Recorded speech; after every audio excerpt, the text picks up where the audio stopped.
বুঝছেন? এটা অন করার সময় এই যে আমরা প্রথমে আমাদের এই যে ইলেকট্রিক্যাল যে সুইচটা আছে আমরা এটা ব্যবহার করব। প্রথম মেইন সুইচ অন করব, তারপর আমাদের পিএস মিটারে একটা বাটন আছে, এটা পাওয়ার, এটা স্টার্ট বাটন, এটা আমরা অন করব। তারপর আমরা ক্যালিব্রেশনে যাওয়ার পরে আমাদের কিন্তু কিছু আছে, স্ট্যান্ডার্ড আছে, এখানে 4 আছে, 7 আছে, 10 আছে, এই তিনটা ব্যবহার করব। আমরা যাব প্রথমে ক্যালিব্রেশনে এখানে এরর একটা চিহ্ন আছে, এই যে দেখেন, এটার মধ্যে চাপ দিব, আমরা চাপ দেবো পিএসএ চাপ দেবো। দেওয়ার পরে আমাদের দেখাইতেছে ইউজ ফার্স্ট বাফার, মানে প্রথম যে বাফারটা এটা আমরা ব্যবহার করব। এটা পিএস মিটারে বলতে আছে না, এটা আমরা এইখানে ধরবো, এখানে ধরে চাপ দিলেই এটা নিচে যাবে। হ্যাঁ, আস্তে আস্তে, এটা তারা পড়ার কিছু না। এই যে তো কালো অংশ আছে, ওই অংশটা যাতে ওইখানে ডুবে, কিন্তু ম্যাগনেট আছে তিনটার মধ্যে, ওটার মধ্যে নাই, ওটার মধ্যে যদি থাকতো তাহলে সে কি হইতো। এখন আমরা দেখো ইলেকট্রোডটা কিন্তু একদম পুরো ক্যালিব্রেশনে আবার চাপ দিব। হ্যাঁ, চাপ দিলে দেখবেন এখানে রিডিং ওঠানামা করতেছে। যখন স্থির হবে তখন এই বুঝবেন ওই রিডিংটা সঠিক বা ওকে দেখাইবে। হ্যাঁ,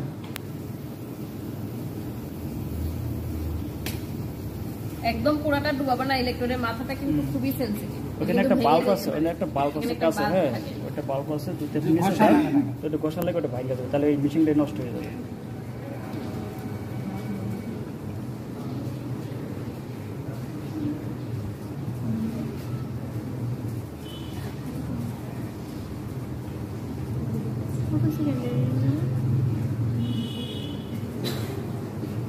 দেখেন কত, তারপরে আবার এই বাফার ঠিক আছে, স্ট্যান্ডার্ড ঠিক আছে, মিশিকর ঠিক আছে, সবই ঠিক আছে। হ্যাঁ, অনেক সময় একটু কম বেশ হয়ে যায়, তাতে কোনো সমস্যা নাই।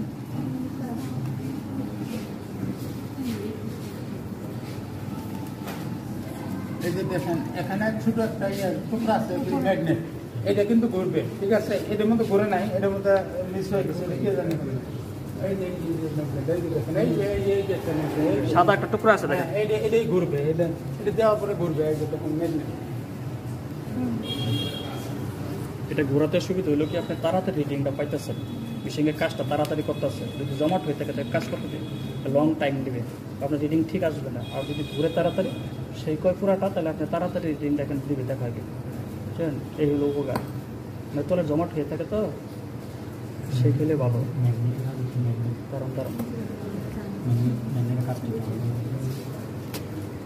নিচে আর একটাই আছে, এটার মধ্যে একটা চুম্বক আছে, যখন একসাথে আকর্ষণ করে তখন এটা ঘোরা শুরু করে। বুঝছেন? আর ঘুরলে সুবিধা হলো কি আপনার জমাট হয় না, আর তাড়াতাড়ি মেশিনের রিডিংটাও সুবিধা পাওয়া যায়, তাড়াতাড়ি সচ্ছল পাওয়া যায়।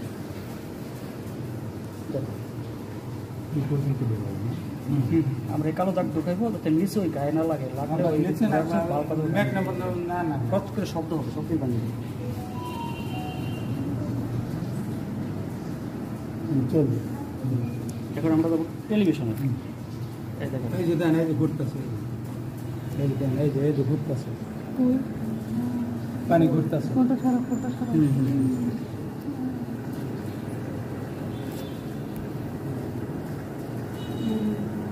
তাহলে বাফার সলিউশনে ইমার্জ করার পর কি এখানে কোন বাটনে দিতে হবে?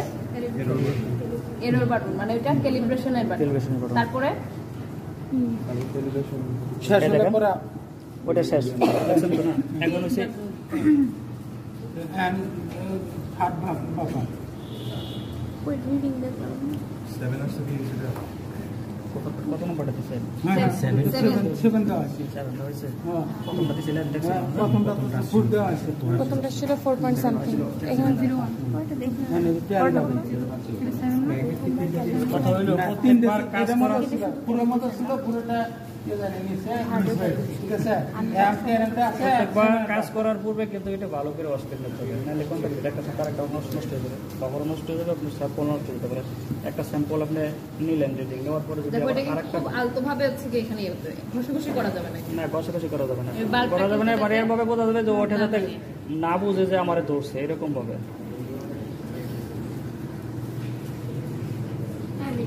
ডিপেন্ড করতেছে, জব যদি তোমাকে এটা রিলেটেড দেয় তাহলে তোমাকে তো মেশিন দিতেই হবে। এখন সবাইকে যে জবে এটাই দিবে সেটা তো আবার নট নেসেসারি।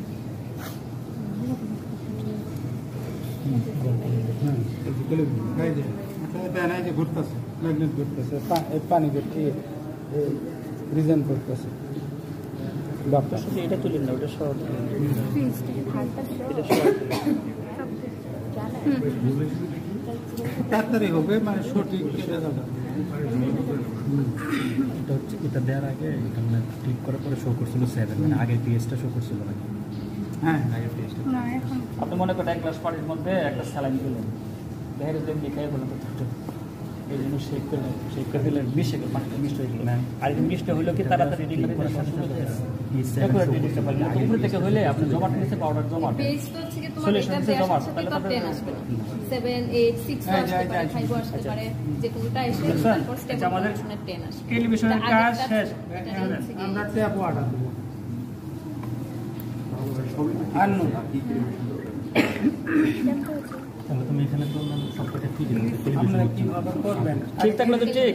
আপনি যখন বিভিন্ন আননোন এটা 10 বাফারে যদি তোমার হচ্ছে 10 না আসে, যদি 7 আসে, তাহলে কি আমরা বুঝবো এই মেশিন ঠিক আছে? না তো 10 আসছে থেকে তো আমরা বুঝলাম যে মেশিনটা ঠিক আছে। ওইটাই তো ক্যালিব্রেশন।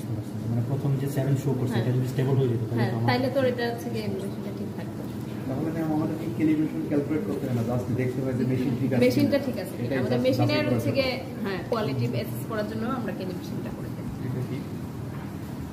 আননোন স্যাম্পল টেলিভিশনের পরে আমরা আননোন স্যাম্পল ব্যবহার করবো। আননোন স্যাম্পলের সময় আমরা শুধু পিএস সাপ্লাই করব। শুধু পেজ দিলেই হবে, সেখানে আর ক্যালিব্রেশন দিতে হবে না, কারণ আমাদের তো মেশিনটা কি অলরেডি ক্যালিব্রেটেড। তো শুধু আমরা এই ক্ষেত্রে পিএইচ বাটনটা দিব। এটা সময় লাগবে এটাতে একটু ওয়েট করতে হবে এবং ধৈর্য ধরে ওয়েট করতে হবে। যেটাতে হচ্ছে স্টেবল হবে সেটাতে আদৌ স্টেবল আছে কিনা সেটার জন্য হচ্ছে গিয়ে কিছুক্ষণ সময় দিতে হবে। 6 আসলো, এখন 6 কি স্টেবল কিনা সেটা একটু সময় নিয়ে দেখতে হবে।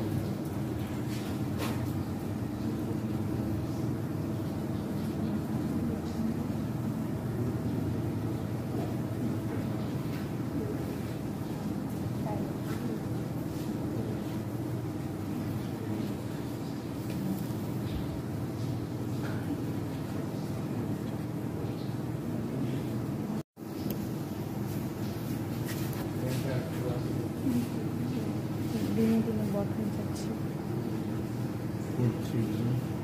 আর না তিন দেখলাম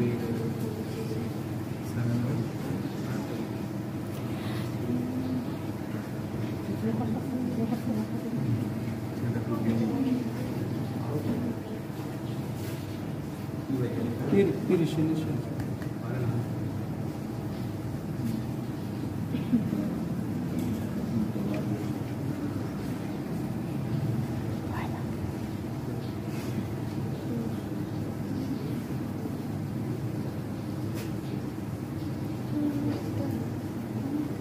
এই দেখেন 7.32 আর 29.1।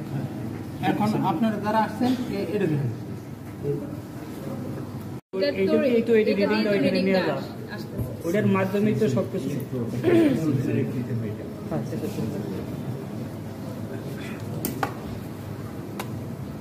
ওইটা কি মিটার ছিল?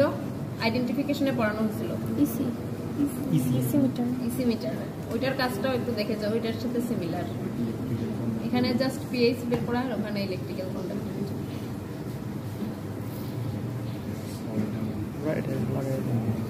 এটা কিন্তু কাজ শেষ করার পরে সবাই খেয়াল করে লাগাই দিয়ে যাবা। যেই কাজ করবা সতর্কতার সাথে সেটা লাগাই দিয়ে যাবা। বাস, এটার কাজ শেষ। ইসি মিটার, এখানে এসি, টিটিএস, স্যালারিটি এই তিনটা করা যায়। হ্যাঁ, তার করা যায়। এসি মিটার ব্যবহারে আমাদের প্রথম হলে এখানে একটা সুইচ বাটন আছে ছোট্ট পিছনে, এই যে দেখেন, এই যে এখানে আছে। হ্যাঁ, এটার মধ্যে আমরা চাপ দেওয়া অন করবো। এই চাপ দিলাম, তারপর অন করে নিলাম এসি মিটার। Professional cameraman.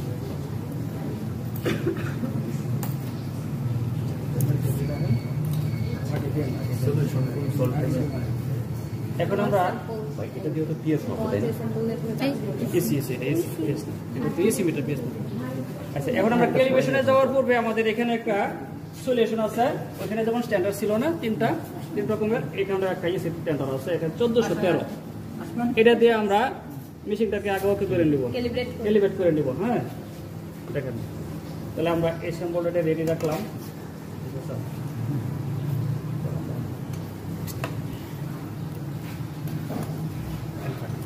এখন আমরা ক্যালিব্রেট করবো। ক্যালিব্রেট একটা সুইচ আছে দেন, এই যে এটা কিন্তু টাচ, জাপানের কোনো ইয়া না, মোবাইলের মতো টাচ।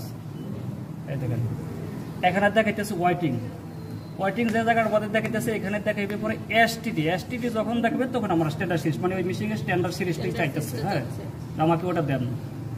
তখন যখন এসটিডি বাসবে, এই যে দেখেন এসটিডি বাসছে, আমরা এটাকে চুবাই দেবো। ভিতর ধরেন একটা ধরেন, এটার সলিউশনটা এখানে আছে। আবার ওয়েটিং দেখাইতেছে, ওয়েটিং এর পরে এক পর্যায়ে এখানে একটা সিএফএম দেখাইবে, মানে কনফার্ম করার জন্য আমাকে কনফার্ম, ওই জন্য আমরা সিএফএম যে বাটনটা আছে ওটা ওইখানে ধরবো।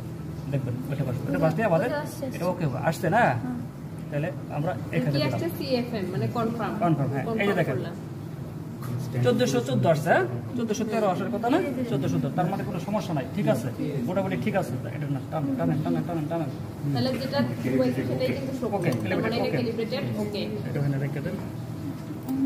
এটা আবার হয়ে গেছে হবে, খুব বেশি কম বেশি হলে তো সমস্যা নেই, কিন্তু যদি এটা সামান্য, এতে কোনো সমস্যা হবে না, এটা সামান্য, এতে কোনো সমস্যা হবে না।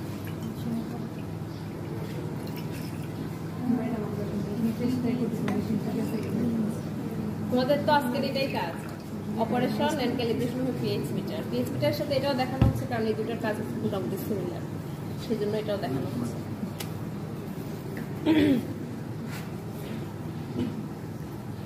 এবং অ্যানালাইসিসের জন্য তো তোমাদের মেশিন ঠিক আছে কিনা সেটাই আগে জানতে হবে, নাহলে তো শুধু শুধু অ্যানালাইসিস করে লাভ নেই, এগুলোর রেজাল্ট তো পাবা না।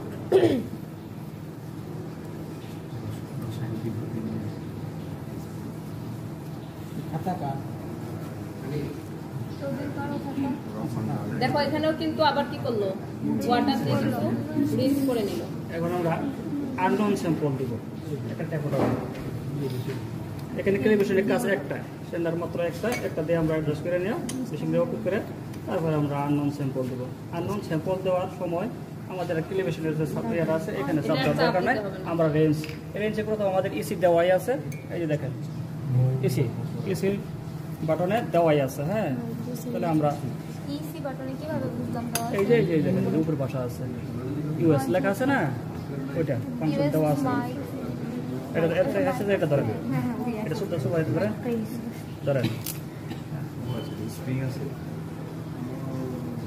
দেখেন কত আসে, কততে আসছে, তাহলে আমরা ইসি রিডিংটা পেলাম। এখানে আমরা এখন আবার চাপ দিব, চাপ দিলে আসছে কি আমাদের এই যে টিডিএস দেখছেন, ওই নিচে দেন বাড়ছে টিডিএস, ঠিক আছে। হ্যাঁ সলিউশন কত আসছে এটা আসছে, হ্যাঁ দেখলেন। তারপরে আমরা চাপ দিব স্যালাইনিটি, সব ডিস্ট্রিক্ট করতে পারবো। এই যে দেখেন স্যালাইন কত আসছে, 0.6। তার মানে আমরা একটা স্যাম্পল দিয়ে 3টা আমরা রেটিং নিতে পারতেছি। আবার রেঞ্জ পরিবর্তন করে, হ্যাঁ রেঞ্জ চাপ দিয়ে আর নিতে পারবেন, মনে করেন রিভার ওয়াটার, পন ওয়াটার অনেক বেশি আছে। হ্যাঁ টেম্পারেচার, তাহলে কি হইলো এইভাবে, তো সবাই দেখছেন তো নাকি? আর লোক আর কে আছে আপনারা ইসি টিডিএস আপনি একটু রিক্যাপ করেন। না তুমি এই দেখেন ইসি করে দেখছেন, একই স্যাম্পল দিলাম আমরা ইসি রিডিং, এটা ইসি রিডিং, আমরা এখানে আবার চাপ দেব, এই যে দেখেন টিডিএস, এই যে টিডিএস, হ্যাঁ, তারপরে হ্যাঁ স্যালাইন, তারপরে আমরা আবার চাপ দিব স্যালাইন। এই যে স্যালাইনিটি, মানে রেঞ্জেই সব রেঞ্জে সবকিছু আমাদের আপনারা যখন মাস্টার্সে ক্লাস কি করবেন, রিসার্চ করবেন, তখন কাজটা এর টেম্পারেচার ওই যে এখানে যেরকম ছিল না, টাইম ছিল, টেম্পারেচার ছিল, রিডিং ছিল, এখানে ওই রকম দেখাই। এত ডিগ্রি সেলসিয়াস হ্যাঁ এটা দেওয়াই আছে, চেঞ্জ। এটা কি আরো কি দেখাইতে হবে? না আর স্টার্ট কিভাবে করছিলাম যেন এখানে কানেক্ট করছে। এখন আমরা আগের পর্যায়ে আবার নিয়ে যাই। হ্যাঁ, আগে সিটি ছিল, যখন আমরা রাখবো তখন আমরা আগের পর্যায়ে নিয়ে আবার রেখে দিয়েছি, এসিতে নিয়ে রাখলাম। হ্যাঁ রাখলাম, আবার রিডিং নিতে আমাদের সুবিধা হবে। তারপর আবার কি দেখাইতে হবে?